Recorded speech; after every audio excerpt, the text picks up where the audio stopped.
Carla.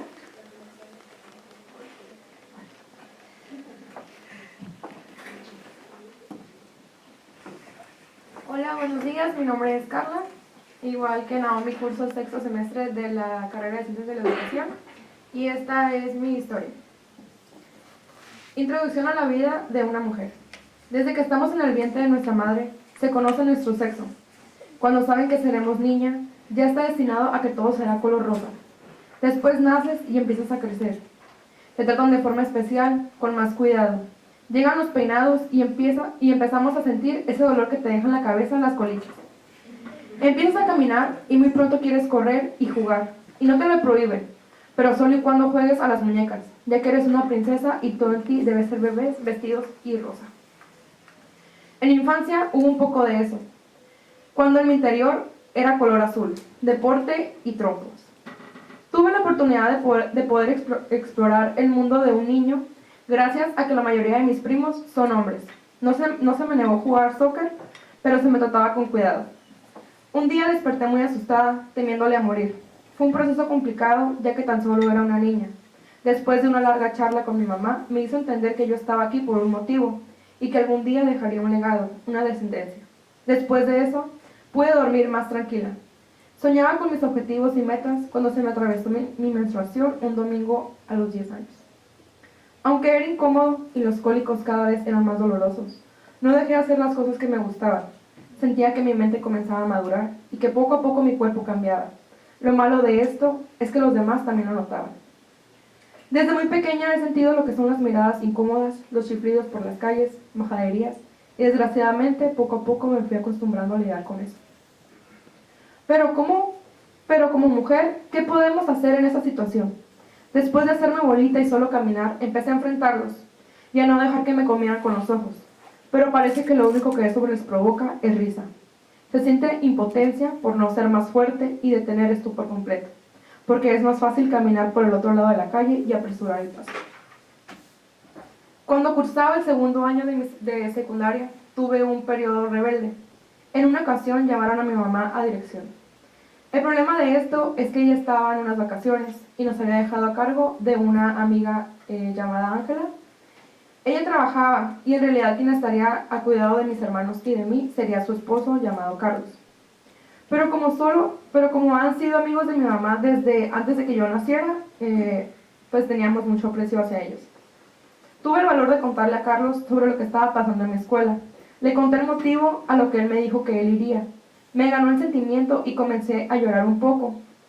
Él se me acercó y me abrazó, pero de pronto me empezó a abrazar de forma distinta, haciendo que me sintiera incómoda y solo me aparté.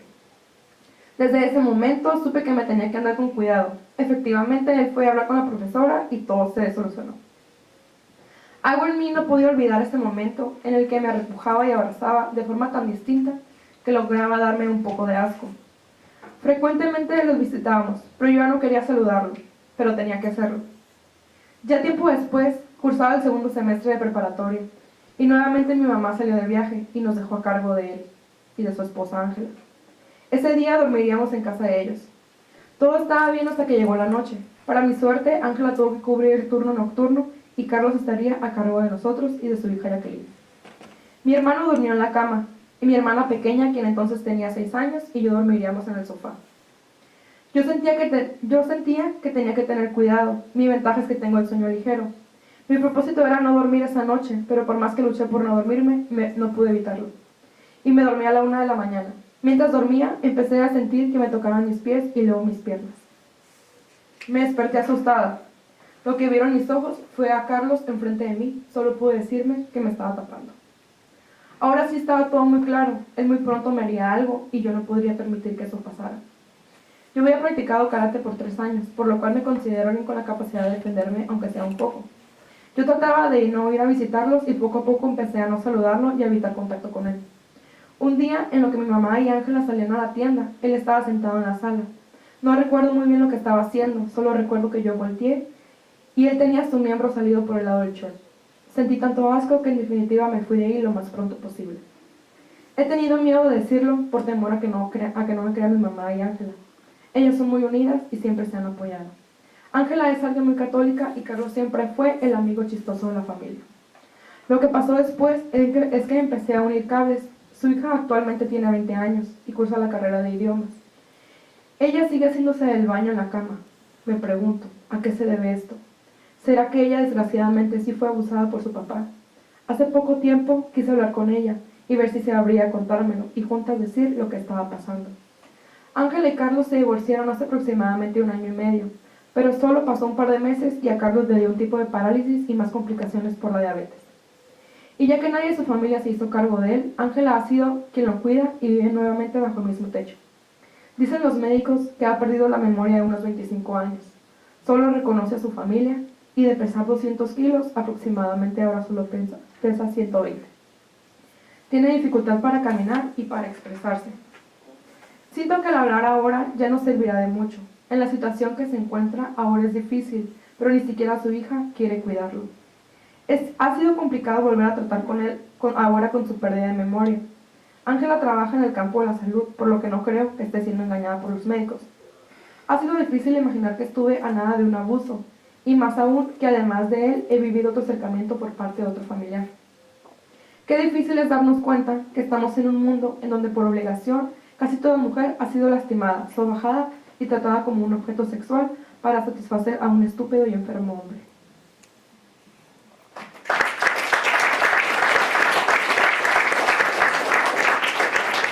Ahora le doy la palabra a Melissa Contreras.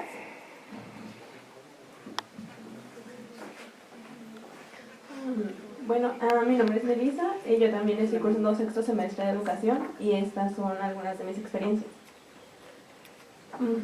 Bueno, todo empezó desde el día en que nací, ya que este día mi padre no se presentó por ciertos asuntos y cuando le dijeron que yo era mujer, él ni siquiera quiso verme, porque fui niña y no niño como él lo esperaba. Incluso mandó a su madre a que fuera a casa de mis abuelos, a que fuera a verme, a ver si era cierto que era una niña. Al ver que así era, solo se retiró y nunca más supe de él. Llegó a preguntar o tratar de contactar a mi hermana, pero a mí me demostró rechazo siempre y así se mantuvo porque no fui hombre, así que nunca me aceptó. Años después, en preescolar, mi cabello creció mal, así que me tuvieron que rapar en varias ocasiones. Y los niños me rechazaban porque no era una niña. Una niña no podía tener un corte de niño, porque si así era, entonces eras hombre. Lo cual me llegó a afectar emocionalmente de una manera horrible, porque a la edad de 6 años ya me sentía mal conmigo misma y ya sentía que algo estaba mal en mí por causa de mi sexualidad y mi aspecto. Cuando entré a primaria me decía niña-niño, porque me gustaba jugar fútbol, jugar y convivir con niños, más que estar sentada, luciendo tierna y linda y jugando a las muñecas. Cuando llegué a cuarto de primaria, un hombre me siguió durante 2 meses mientras se masturbaba, y si yo no lo miraba, él se molestaba mucho. Yo no sabía nada de esos temas y a esa edad ya sufría mucho acoso y no solo por ese hombre. Había un niño de 5º año, que era su 3er año en el que lo estaba cruzando, y él hablaba de que yo le pertenecía, que yo era su novia, que era de su propiedad, y me acosaba a pesar de que yo no lo quería, pero solo su palabra tenía valor. De igual manera, aplicaban mucho el estar levantando faltas o acusar a las niñas, aunque no lo quisiéramos. Cuando me gradué de la primaria, yo ya tenía una perspectiva del asco de los hombres. Yo los odiaba e incluso tuve que ir al psicólogo por el miedo que les tenía a los chicos. Al entrar a la secundaria, había chicos que hacían comentarios muy machistas todo el tiempo, y si las mujeres queríamos jugar fútbol, nos decían que no, nos llamaban machorras, y entonces fue cuando conocí el acoso sexual. Había chicos que nos hacían tocar su miembro en contra de nuestra voluntad, como un chiste, algo gracioso, pero nos empezaban a juzgar por nuestro físico, por ser muy delgada, que me decían que me faltaba volumen, y aún así me juzgaban mucho. Llegó un punto en el que me encerré mucho en mí misma, porque ya no sabía qué esperar de la sociedad, porque era un asco. Bueno, a este momento no podría decir que haya cambiado, por algo la llaman sociedad, y cuando empecé a salir con chicos o tener novio y cosas de ese estilo, me empezó a parecer aún más difícil, porque muchos chicos solo miran a las mujeres como un objeto. Me quisieron tocar a la fuerza porque no respetaban que yo quisiera ser virgen hasta el matrimonio, porque era una santurrona y como su novia debía querer hacer esas cosas por ellos. Entonces fue cuando descubrí lo que llaman la famosa prueba de amor.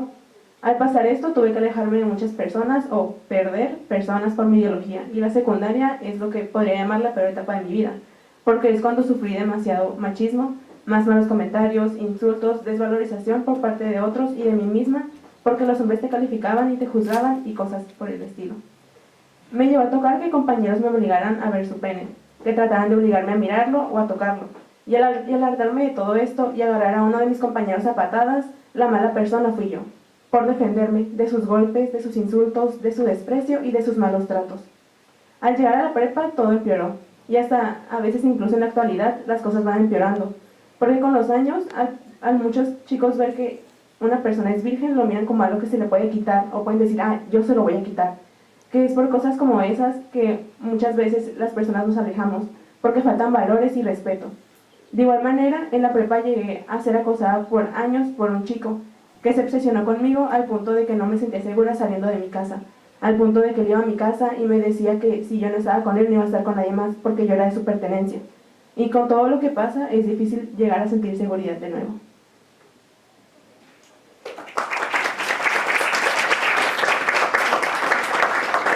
Le doy la palabra ahora a Yasmín Calixto. Hola, buenos días. Mi nombre es Yasmín, tengo 21, y nací en el Estado de México. Ahorita estoy aquí de intercambio. Me tuve que mudar a la ciudad de Pachuca. Bueno, les voy a compartir un poco de mis experiencias. Cuando tenía 19 años, fui correteada por dos tipos en una motoneta. Yo salí a comprar a la tienda que estaba cruzando una avenida de mi casa, estaba literal muy cerca. Enfrente de mi casa también había una iglesia. Entonces yo salgo con mi prima a comprar a la tienda y saliendo de la tienda me percato que va pasando una motoneta con dos tipos. Supe que estaba mal porque se nos quedaron viendo e incluso nos gritaron cosas. Lo que le dije a mi prima es que caminara más rápido. Cruzamos la calle y caminamos rápido. Yo me percato que la motoneta dio vuelta en el siguiente retorno, o sea, venía justo hacia nosotras. Lo que hice fue agarrar a mi prima de la mano y correr hacia donde estaba la calle que llevaba a mi casa. Cuando la motoneta entra a lo que es la calle, ya no pudimos correr, sino lo que hice fue aventarnos y nos metimos abajo de unos carros. Permanecimos ahí por 15 minutos, quizá menos, pero para nosotras fue una eternidad. La moto pasó muy despacio e incluso los tipos bajaron y como que nos estaban buscando. No había nadie en la calle a quien pedir ayuda, entonces fue muy traumante y no sabíamos qué hacer, incluso nos imaginábamos que nos iban a hacer algo. Los tipos al no encontrarnos pues se fueron.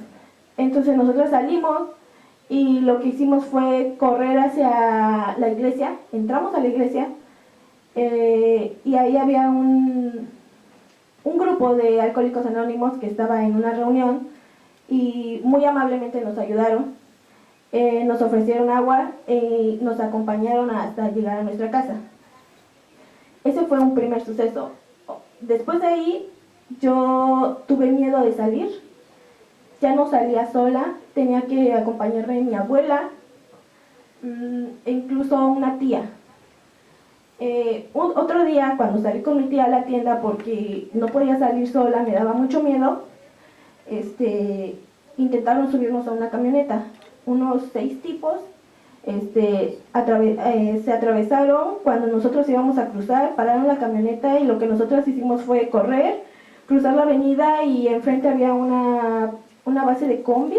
Entonces los choferes como ya nos conocían por pertenecer ahí a la colonia, o sea, nos ubicaban, no permitieron que eso pasara, nos protegieron y la camioneta lo único que hicieron los tipos pues fue irse.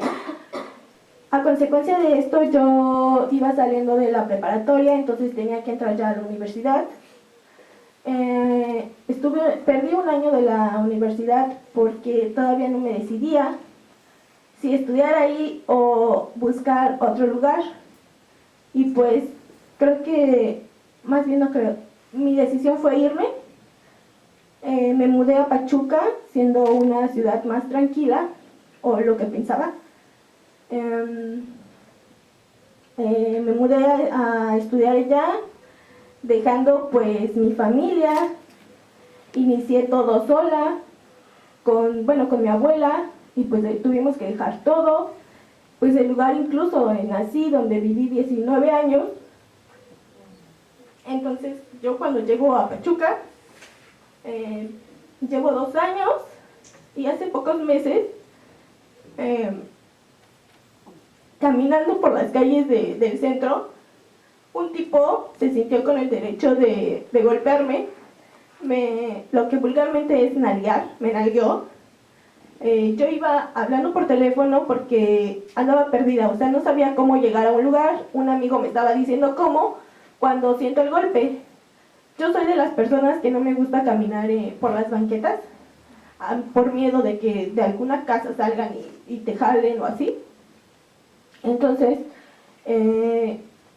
casual, iba caminando yo por la banqueta, siempre ando como que a las vivas de quién me sigue, quién camina al lado mío y todo eso.